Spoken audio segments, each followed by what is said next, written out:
It is said that the first casualty of war is the truth, and that is certainly true in the case of Putin. He has a history of lying, but his biggest whopper was that he had no intention of invading Ukraine. But does that mean there is no truth in anything he says? In the interest of unbiased reporting, 21st Century Mad Demic looked into his claim that Ukraine is full of Nazis and he is rescuing the Ukrainian people from them. Of course, there are far-right parties in most countries. UK has the British National Party, France the National Rally, previously known as the National Front, and America has a number of neo-Nazi militias who seem to have recently attached themselves to Donald Trump's MAGA movement.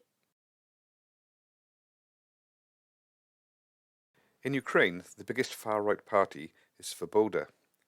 Whilst Svoboda insists it is not a National Socialist Party, it was originally called the Social Nationalist Party, which is strikingly similar.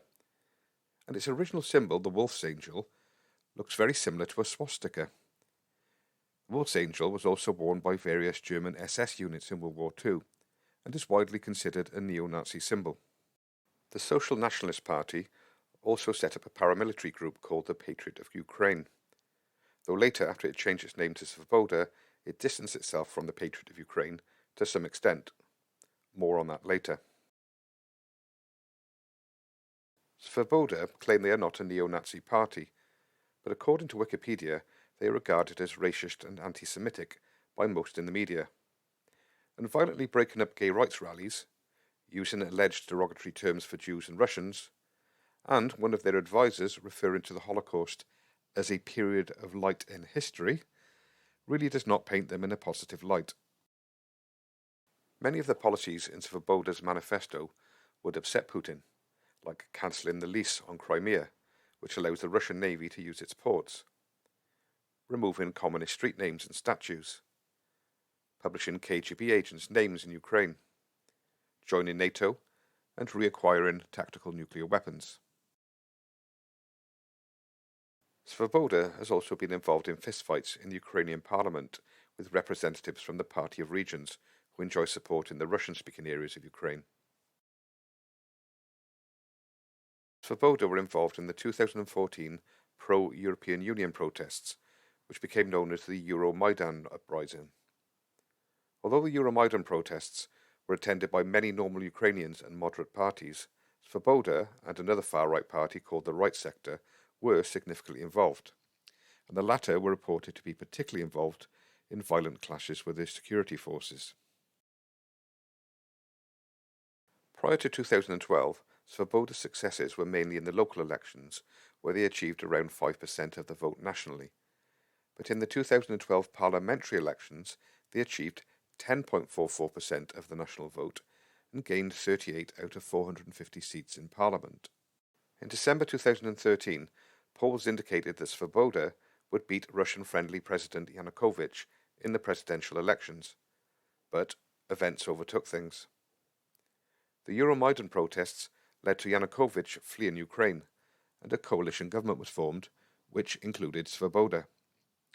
Almost immediately, Russia annexed Crimea and started stirring up trouble in the Donbass. But Svoboda's increase in popularity was short-lived.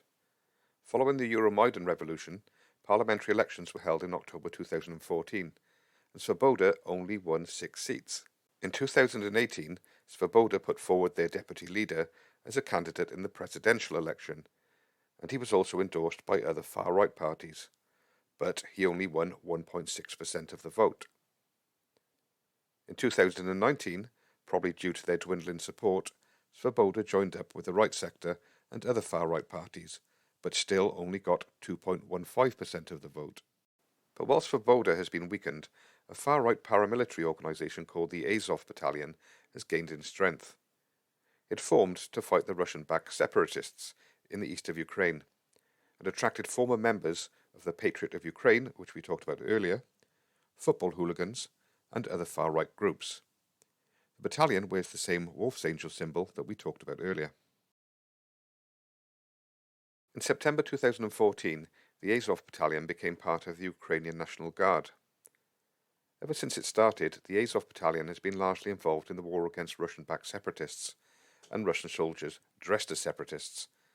And the problem is the Azov battalion are a very effective fighting force, so Zelensky and the Ukrainian government needs them even though they disagree with their extremist ideology. So Putin is partly correct in stating that there are Nazis in Ukraine, but politically they only make up around 2% of the political landscape, and militarily they only exist because he annexed Crimea and stirred up a shitload of trouble in the east. And it in no way justifies his invasion of Ukraine, murdering thousands of civilians and flattening whole cities. In fact, Ukraine does not need rescuing from Nazis, it needs rescuing from Putin. 21st Century Mademic is able to report all aspects of a news story because of the free press that we have here in the West, whereas in Russia reporting the truth can get you 15 years in prison. So for more free and balanced news items explained with badly drawn animations, subscribe to 21st Century Mademic.